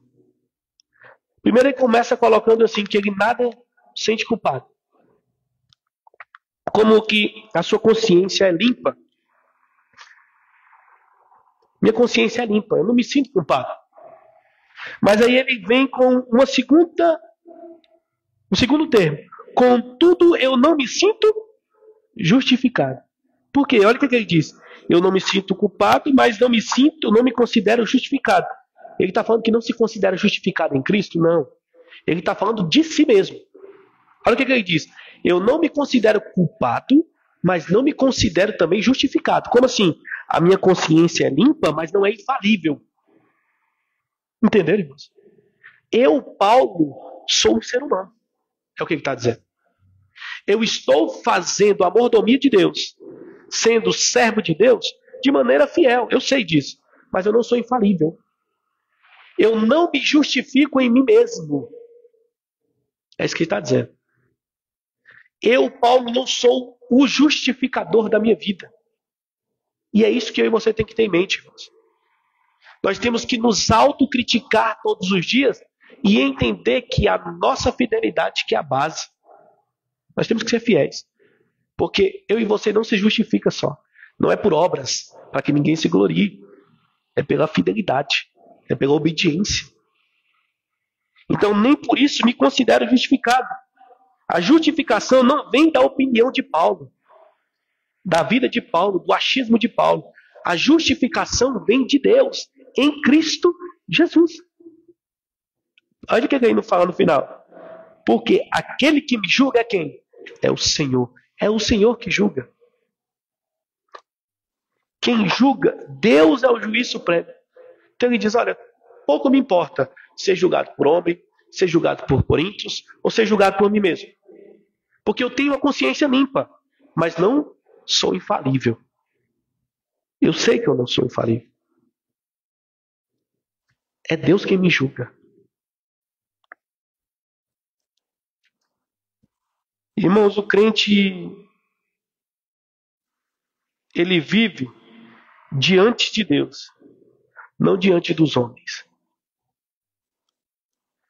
Nós, sendo crente, irmãos, nós temos que estar prontos para nos prostrarmos e sermos humildes e reverentes a Deus e não a homens, a opiniões humanas, a verdades humanas, a achismos humanos. É um termo grego, né? O homem vive corandio, não coran hominibus. Corandio, diante de Deus, não coran hominibus, não diante de homens. Se Deus que vê as intenções, se Deus que vê as motivações, se Deus que vê os frutos reais, é Deus de fato quem é o justo juiz. Salmo 139, os irmãos bem conhecem esse texto, vai dizer, sonda-me, ó Deus, e conhece o meu coração. Senhor, eu sei que tu me sondas, sei também que me conhece. Se me assento ou me levanto, né? Nós já conhecemos bem. Tiago capítulo 4, versículo 12, vai dizer que há só um legislador e juiz. É só Deus quem julga. Mas vamos chegar lá. Versículo 5 vai dizer assim, portanto, nada julgueis antes do tempo, até que o Senhor venha, o qual também trará luz às coisas ocultas das trevas e manifestará os desígnios dos corações, e então todo homem receberá de Deus o louvor. A primeira coisa que eu quero perguntar para os irmãos aqui é, Paulo está proibindo a igreja de Cristo de efetuar um julgamento? Quando nós lemos aqui, ó, portanto, nada julgueis antes do tempo. Paulo está dizendo que não julgues, é isso? Não, irmãos. Porque o grande mantra da humanidade hoje é não me julgue para você não ser julgado. Né? Com a mesma medida que você me julgar, você será julgado. Mas nós sabemos que a obra da igreja de Deus no mundo era expor as obras das trevas. Expor as trevas à luz. Mas o que eu e você, como igreja, julga? Este é o ponto. Eu e você, como igreja, julga obras. Eu e você, como igreja, julga frutos. Eu e você, como igreja, julga comportamentos. Atitudes. A igreja do Senhor não tem possibilidade nenhuma de julgar intenção. A igreja do Senhor, de maneira nenhuma, tem como julgar o coração. Sondar a mente. Logo, quando a igreja julga, ela julga para expor o erro, mas não condenar. Compreenderam? Eu e você, como igreja, temos como eu posso dizer, a responsabilidade de não corroborar, não aceitar, não admitir o erro. Isso é um fato. Primeiro ponto, não sendo hipócrita, olhando para si primeiro, como Cristo diz, né? Tira a trave do seu olho, antes de tirar o cisco do olho do irmão. Todas aquelas regras que nós sabemos, com a mesma medida que nós julgarmos, seremos julgados. Então nós temos que não ser hipócrita, obviamente, mas a igreja de Cristo ela serve para trazer luz às trevas. Então o julgamento do erro, do engano, da falsidade, da heresia, dos falsos mestres, dos falsos irmãos, ele é sim da igreja. Através do quê? Das obras, dos frutos. Pelos frutos, conhecereis. Não é isso que o texto diz? Mas o contexto de Paulo aqui, ele está falando sobre um julgamento que a igreja de Corinto estava fazendo do ministério apostólico, do próprio Paulo. E ele diz assim, ó, não julgueis antes do tempo. Como assim, irmãos?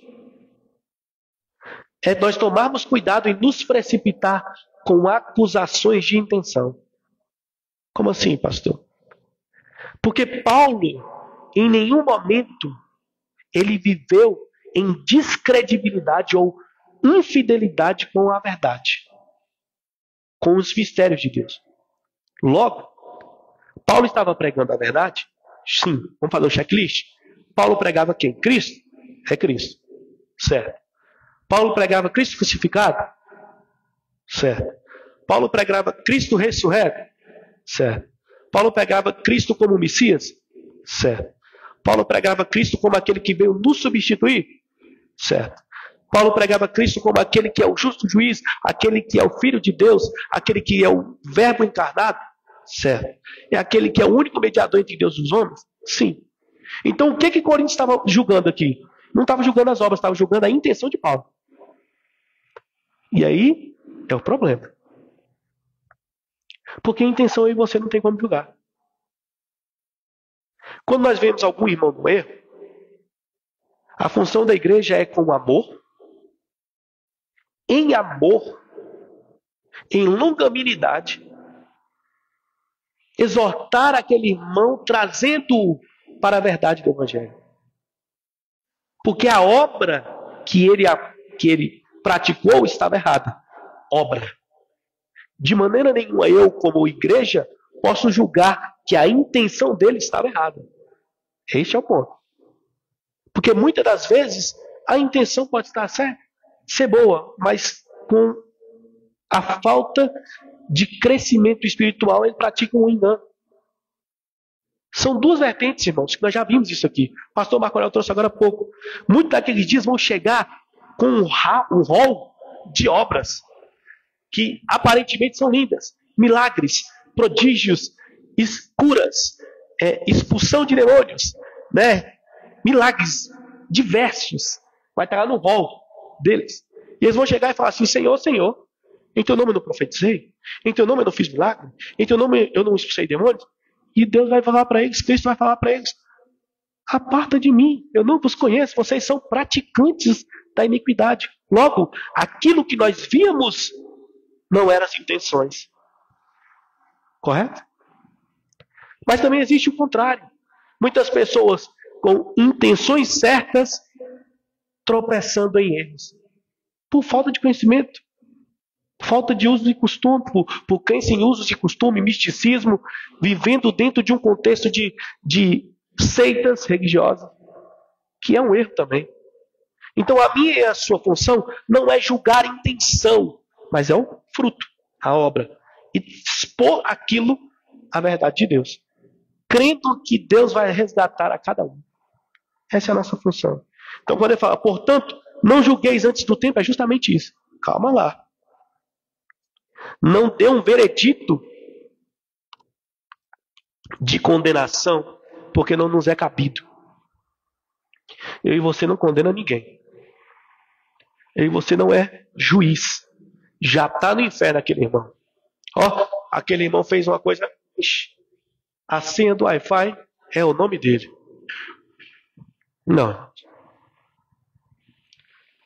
Ele errou, expomos o erro, chamamos ao arrependimento e oramos para que ele seja restaurado. Essa é a nossa função. E ele diz: não julgueis antes do tempo, até que o Senhor venha. Olha que lindo. Paulo está aqui agora aplicando escatologia pura, irmãos. Confirmando mais uma vez que Cristo voltará. Que virá de maneira gloriosa. Que Ele é o justo juiz. Ele é quem sonda os corações. Ele é quem sonda as intenções.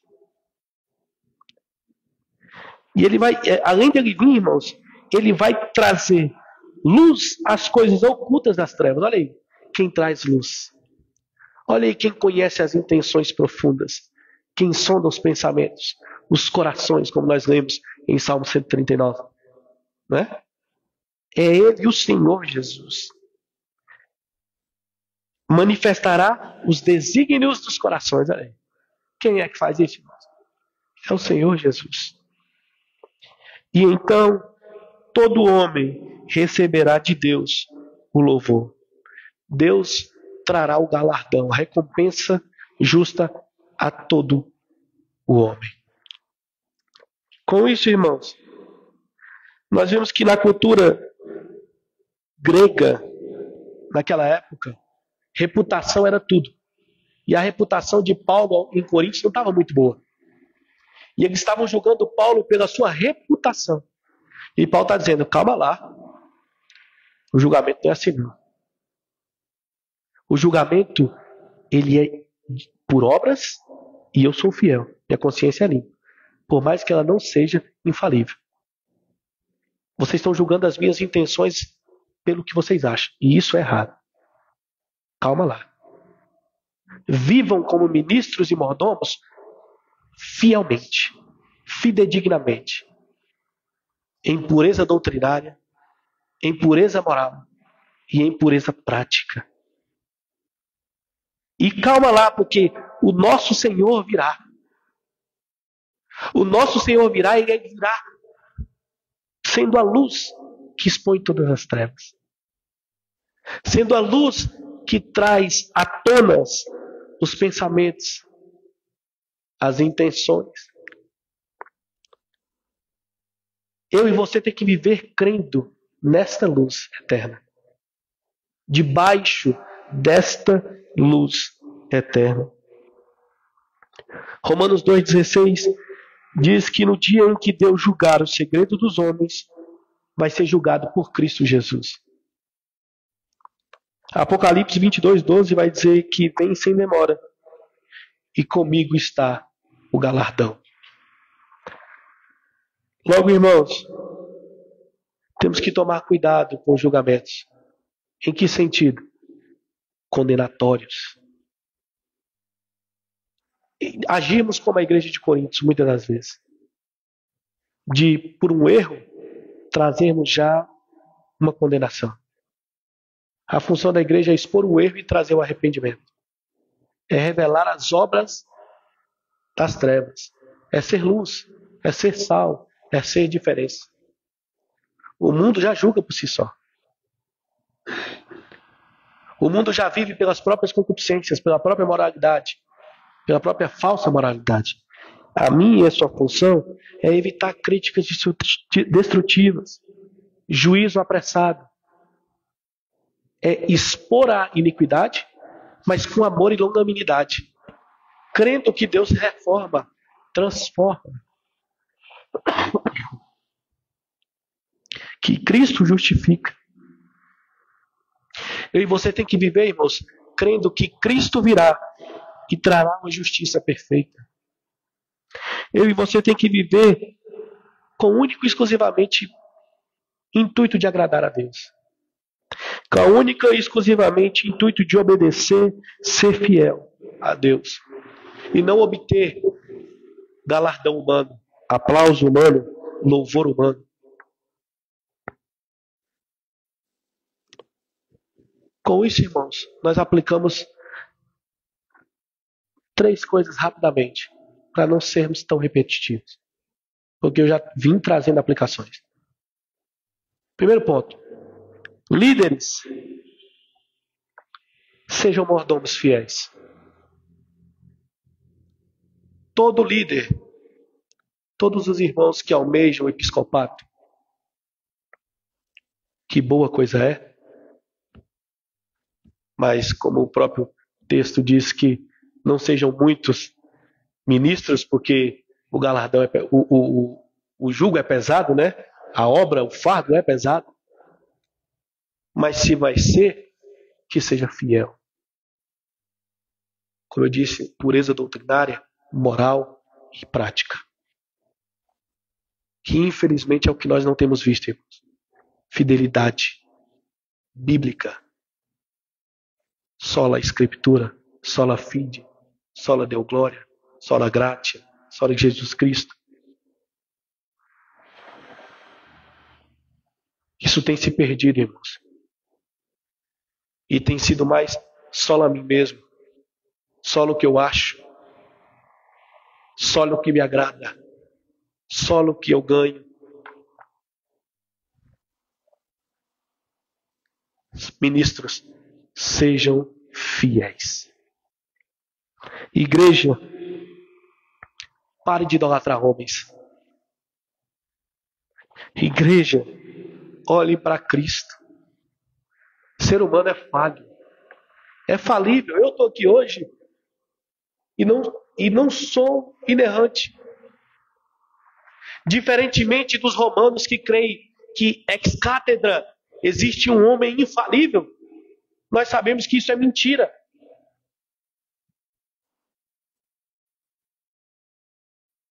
Nós somos falíveis. Igreja, não olhe para líderes, homens, pessoas. Olhem a Cristo. Vocês vão parar de errar. E para todos nós, ministros e igreja, esperemos o justo juiz, porque ele virá. E que nós esperemos, irmãos, em fidelidade.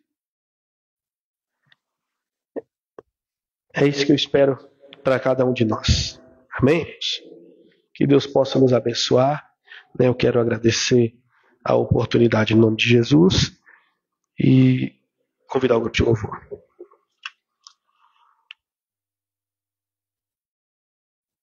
Boa noite, irmãos, graça e paz.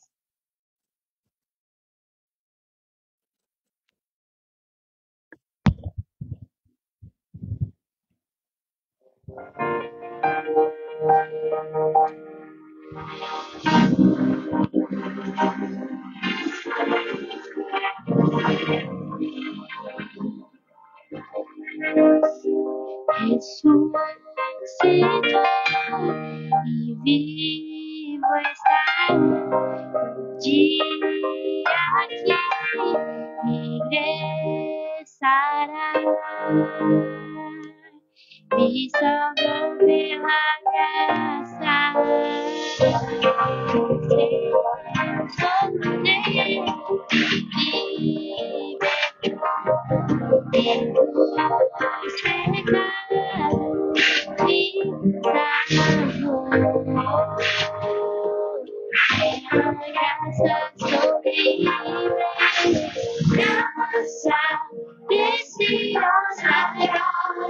maravilhosa graça, ele me salvou com graça, Cristo, e vivo eterno, para todos sempre, ele reinará.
Agradecemos a oportunidade.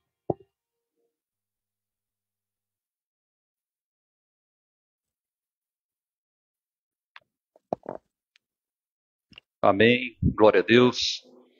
Só podemos agradecer a Deus e glorificar o seu santo nome por sermos ministrados de uma maneira tão profunda, de uma maneira tão embasada biblicamente, e uma palavra tão necessária para os dias atuais, em que as pessoas têm desvirtuado o que é ser um ministro do Evangelho, o que é ter a responsabilidade de trazer as verdades de Deus, e tem transformado muitas vezes o púlpito num palco circense de apresentações que não condizem com a verdade de Deus.